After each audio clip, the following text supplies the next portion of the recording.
Мұғалім интернеттегі төлем туралы не білуге тиіс? Қазір бәрін онлайн сатып алуға болады.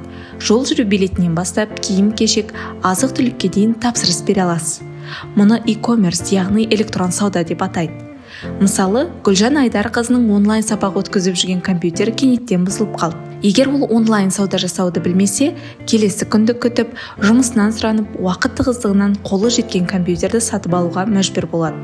Ал егер электрон сауда туралы хабары болса, уақытын, қаржысын үнемдеп, сабақ өткізуге ыңғайлы аппаратты интернеттен бір батырмамен ақ таңдап алар еді.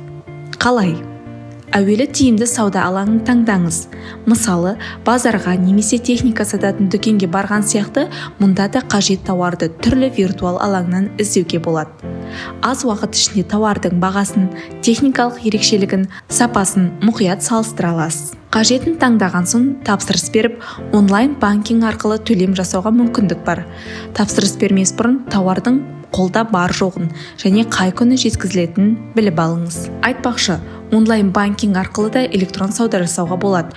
Ол үшін картаңызды банктың қосымшасына тіркеу жеткілікті. Қазір кей банктың қосымшасы арқылы да сауда жасауға болады. Ең бастысы, интернетте әр қадамыңызға мұқият болыңыз.